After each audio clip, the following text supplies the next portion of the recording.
Liyayikhetha igumgedlela Nkosi enkulu uBhomela Sitima Samampondo, baba mkhulu mkhulu mkhulu phakathi ami. Aseneqiniso eliphelele-ke manje amangisi ukuthi aphethe impela iziqhwaga zomhlaba wonke jikelele esezigoloze iminyaka. Sezehlulekile phela amaZulu lawa selokhu agoloze kusuka kuyo impi yaseSandjwana.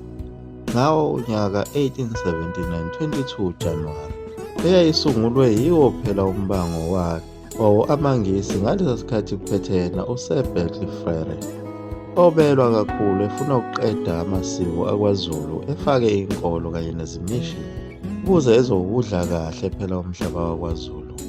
Ilapho uCetshwayo ashaya phansi ngonyawo khona wathi mina ngifuna ukuhlukana namasiko obabamkhulu bami, ngifake lamasonto akho ufuna ukuzowafaka endaweni yakwaZulu. Kanti uSir Berkeley Frere uzomcupha uCetshwayo ngalo ugibe namadodana kaSihayo lawa phela agcine abulale amakhosikazi akhe uSihayo ayewela umngcele uMthavuna phela eyakhona emishini ngaphesheya. Lawa wakusolakala ukuthi aseqomile khona agcine sebulawa yiwo amadodana kaSihayo. Wangena ngalelo ngceba-ke uSir Berkeley Frere wathi sebethinte abazalwane ngizobanquma. Phela ngaleso sikhathi umngcele wakwaZulu nowaseNatali wawuhlukanisile, ungavumelekile ukuthi usuke ngapha kwaZulu uye ngale eNatali. Noma ngabe nizingela inyamazane make wathi uyayigwaza yawela uMthavuna yaya ngaphesheya, sekubhedile siyondinda nomkhonto kanjalo inyamazane usuyihlabile. Wawela wayilanda lokho sekuyicala elikhulu kuye uSir Berkeley Frere, umbusi wawo phela amangisi. Uma nje ukwabonakala usuwelile wayeNatali, untanta nalo ibheshu lakho usecaleni. Kodwa uma ufuna ukuyozinikela emishini umukelwa ngezandla ezimhlophe. Yiloko kwakucasula uCetshwayo kakhulu ukuthi wona amangisi ayikwazi ukuthi mayenza imisebenzi yayo noma ngabe ekhanda ujantshi awela azagamanxe endaweni yakwaZulu. Ingakho uCetshwayo wathatha isinqumo sokubathumba abasebenzi babo abelungu ababekhanda umgwaqo abasebegamenxe endaweni yakwaZulu. Enza phela okufanayo nokwenziwa yiwo amangisi mawuwele umngcele waya eNatali. Kodwa yena uCetshwayo wathola icala ngokwenza lokho ukuthi uthumbe abantu baseNatali.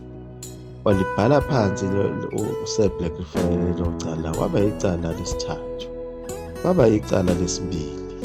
Elesithathu phela kwaba yilo icala lesiqhwaga umbilini kaMswati owavusa ubuqhwaga bakhe khona eSwazini, wawela umngcele wayowushaya amabhunu eMpumalanga.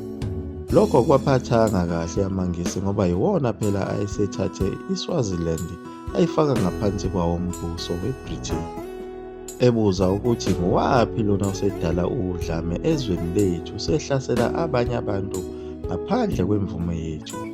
Kwatholakala ukuthi kuye umbilini kaMswati. Emva kwalokho acela empunzini wabalekela khona kwaZulu. Abe amangisi esemfuna kanti ubhace khona lapha kwaZulu, kwathiwa isilo uCetshwayo kasimdedele simlethe kulo ulaka lamangisi kuze azomtitinya kahle. Kanti umbilini kaMswati lona wayekhona futhi ngesikhathi kubulawa wona amakhosikazi enkosi uSihayo yakwaNgobese.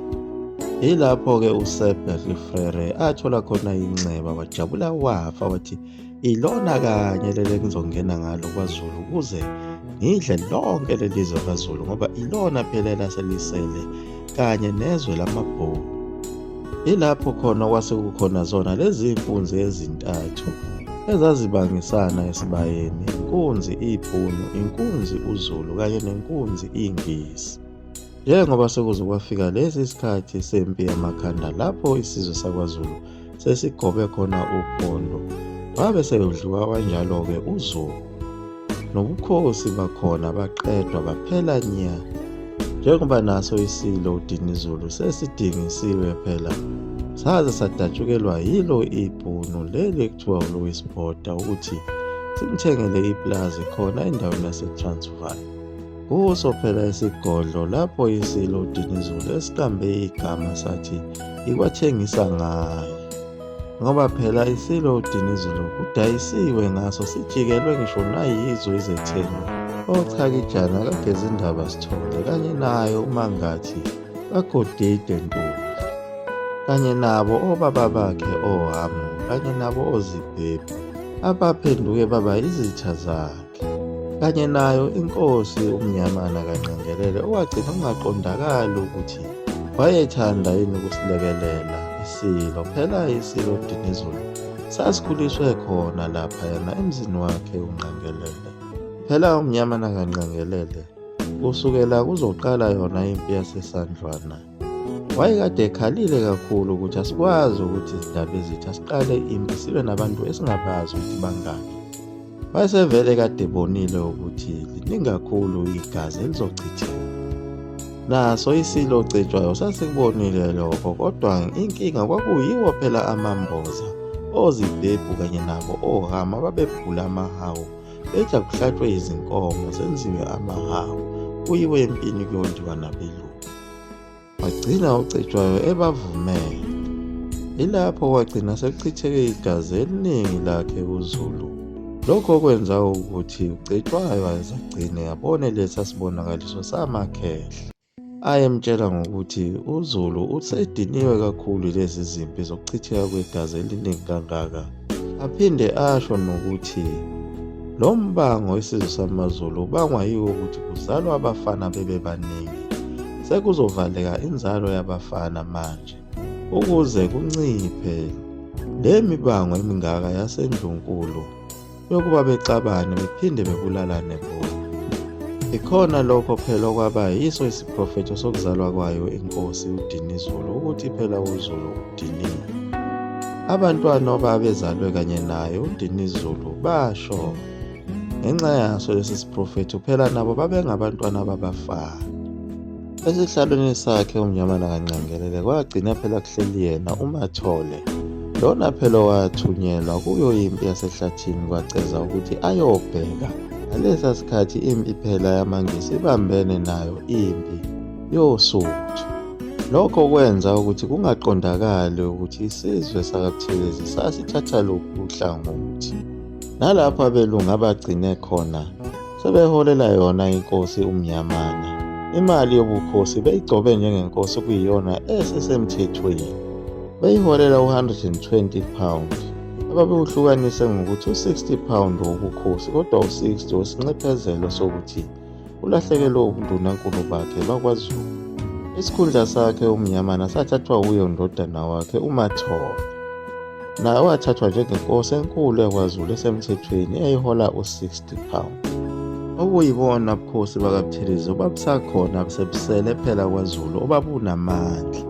AbakaButhelezi babebonakala ukuthi babengasafuni ukuzibandakanya nazo izimpi lezi ezinganqobeki zawo amaNgisi, njengoba phela uMnyamana wake wayiphaka laphayana eHlobane, lapho kwafa khona isizwe esiningi sezinsizwa zakhona kwaButhelezi. Yilapho uMnyamana kaNgqengelele wayesezidele khona ngoba wayevele ebona ukuthi le mpi ngeke isanqobeka. AmaNgisi asemandla kakhulu ngoba asebize amazwe onke omhlaba ukuthi azohlasela isizwe sakwaZulu. Leyo mpi yaze yaphetha khona oLundi lapho kwabulawa khona wonke umuntu owayelapho. Kwashiswa nawo umuzi wasoLundi, kwadliwa nemfuyo. NeSilo Cetshwayo sabaleka sayocasha ehlathini. Sagcina sitholakele sabanjwa saboshwa. Sagcina sesibulewe ngawo uphoyizini. Safihlelwa khona ehlathini laseNkandla. Lapho kugcine sekubambene yona phela impi kaBhambatha nayo egcine isinqotshiwe.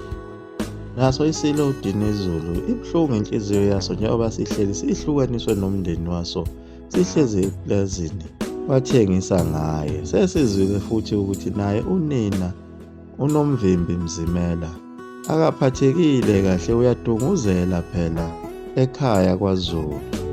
Kodwa iSilo siqashwe ngamehlo obovu ukuthi singakwazi ukuthi siphume lapha kuleli plaza. Sekufana nokuthi vele nalapha siboshiwe ngoba sinqunyelwe ugwayekade ukuthi size singabonakali kwaZulu. Liyaguqa lapha eGumgedlela Mzungu amafutha umkhofu 20 yesuka phade phambili.